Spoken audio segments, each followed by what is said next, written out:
Olá! Hoje a gente vai mergulhar de cabeça num assunto que, sem exagero, está definindo o nosso século. Vamos falar sobre como o meio ambiente e o controle de recursos vitais, da água à biodiversidade, se tornaram o grande tabuleiro de xadrez da geopolítica mundial. Bom, para começar, a gente precisa entender uma coisa que é fundamental. Recursos naturais sempre estiveram no centro das disputas de poder. A grande questão é que hoje essa disputa chegou num nível que a gente nunca viu antes. Olha só que interessante.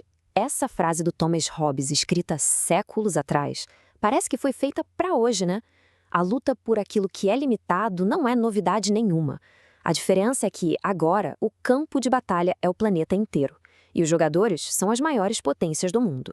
Mas o que faz um simples mineral ou mesmo a água virar um recurso estratégico? Não é só porque ele é útil, sabe? É porque ele se torna uma peça central no motor da economia e na balança do poder. É um ativo que pode literalmente decidir o futuro de nações inteiras.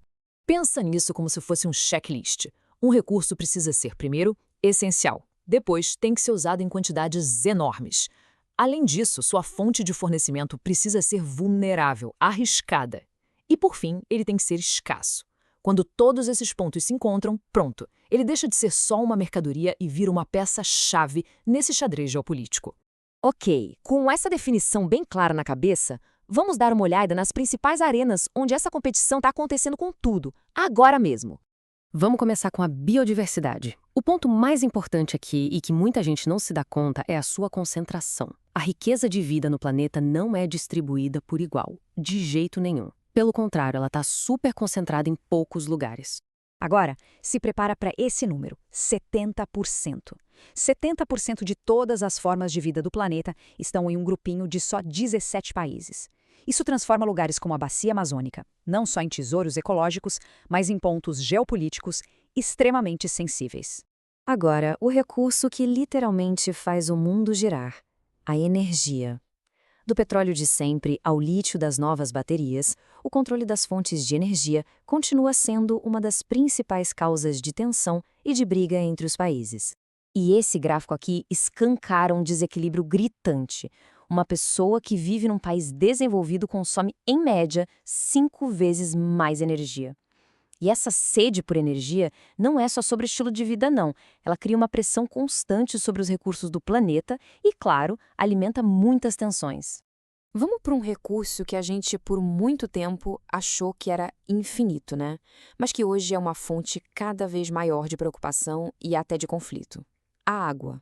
Olha que dado impressionante! Mais de 2/3 de toda a água doce que a gente consome no mundo vai para irrigação na agricultura.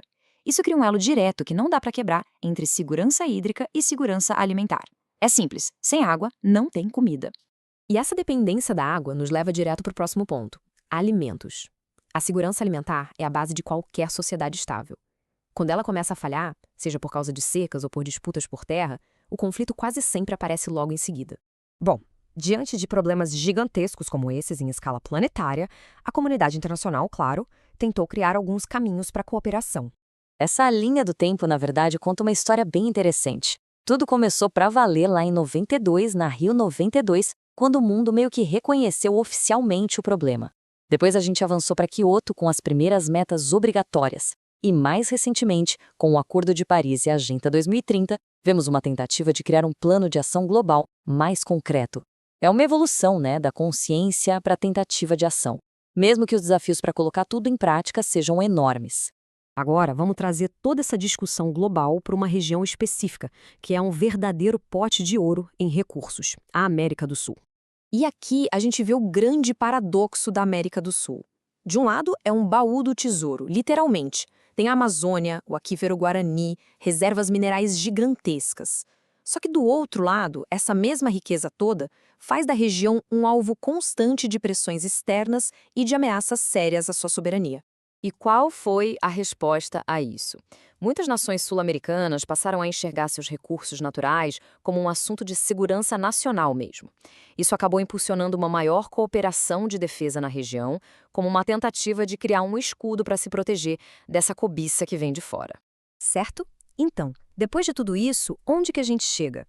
Qual é, no fim das contas, a grande tensão que domina a agenda internacional hoje? É o choque. O choque inevitável entre o modelo econômico que a gente tem, que precisa de exploração contínua da natureza para crescer, e os limites do nosso planeta, que, a gente sabe, são finitos. Essa é a grande batalha que define a nossa era. E assim, a gente termina com a pergunta que vai definir o nosso futuro. O caminho vai ser cada um defender sua soberania a qualquer custo? Ou vamos conseguir construir uma cooperação global? Ou será que o conflito é inevitável? A resposta para isso está moldando a geopolítica do século XXI e, claro, o mundo que a gente vai deixar para as próximas gerações.